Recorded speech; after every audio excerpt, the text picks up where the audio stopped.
आज आप लोग को त्रिकोणमिति का जो मैंने हाइट एंड डिस्टेंस बताया था, उसको आप लोग अगर कोई प्रॉब्लम होगा तो देखिएगा, लेकिन घर में बनाएं आप। आज मैं शुरू कर दे रहा हूँ कोऑर्डिनेट ज्योमेट्री, जिसे निर्देशांक ज्यामिति भी, नियामक ज्यामिति भी कहा जाता है। नियामक ज्यामिति और ज्यामिति में क्या फ़र्क है?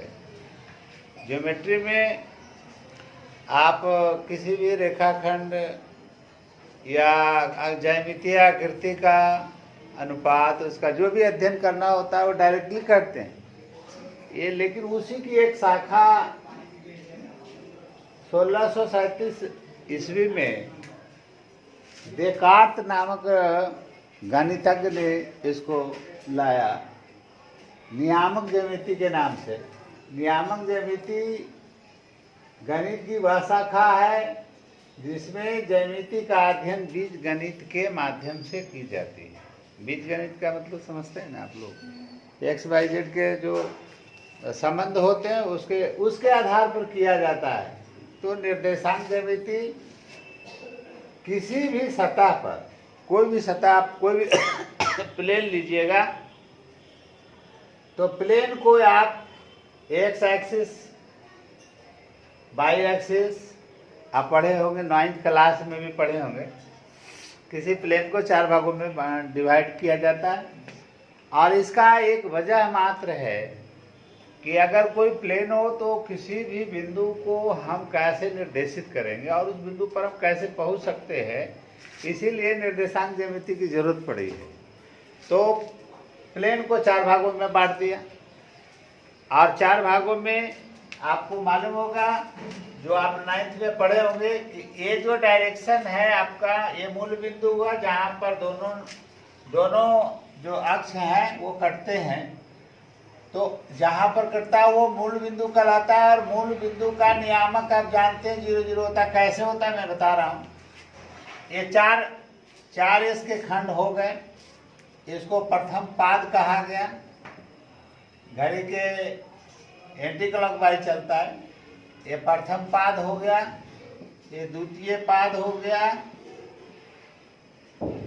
ये तृतीय पाद हो गया, ये चतुर्थ हो गया, जिसे चतुर्थांश या इस तरह से भी बोला जाता है।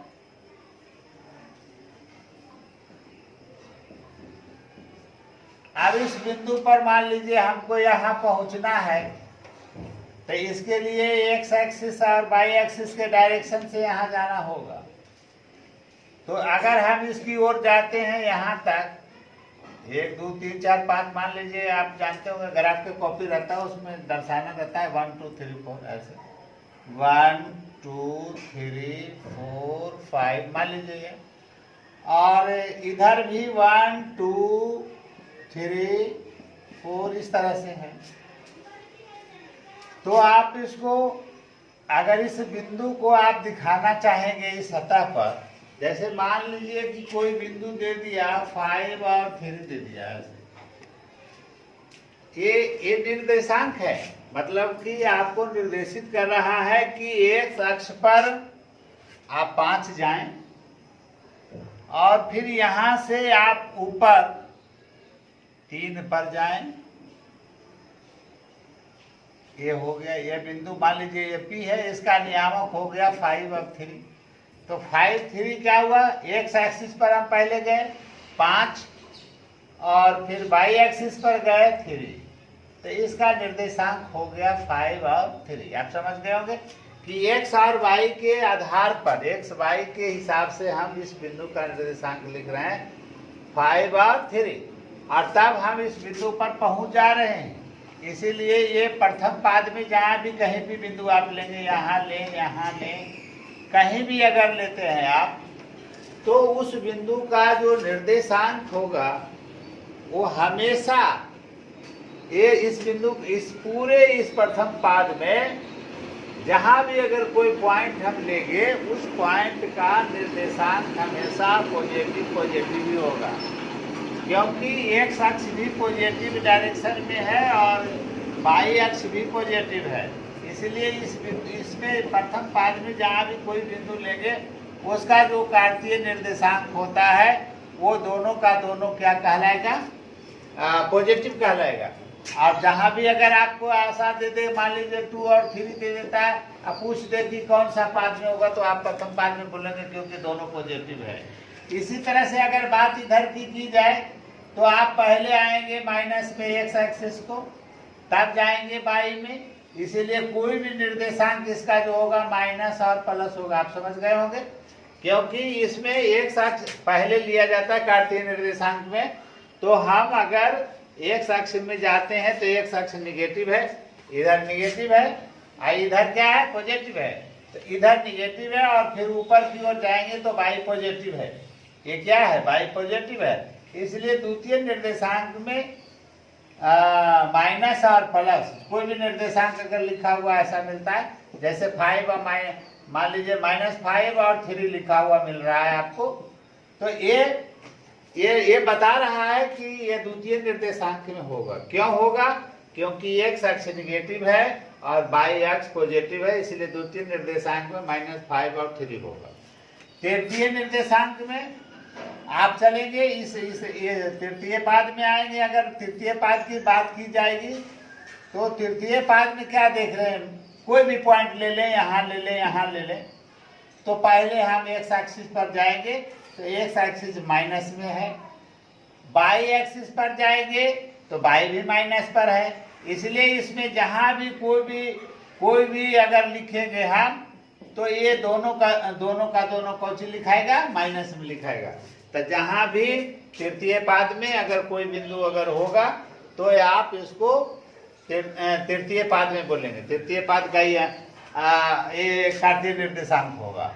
तो इसी तरह से अगर हम चौथे पाद में अगर किसी भी बिंदु की बात करें तो एक्स एक्सिस से इस पर लंब डालेंगे, वाई एक्सिस से लंब डालेंगे और देखेंगे कि इस पी पॉइंट का क्या मान आता है। अगर मान लीजिए यहाँ से यहाँ तक 7 आ रहा है, 7 पर है, और इधर मान लीजिए 1 2 3 4 पर आ रहा है, तो ऐसी हालत में हम इसका निर्देशांक क्या लिखेंगे, तो 7 हो गया एक्स एक्सिस का निर्देशांक जो कि पॉजिटिव है, और ये जो निर्देशांक आ रहा हुआ निगेटिव है 1 2 3 4, ये -4 लिखाएगा।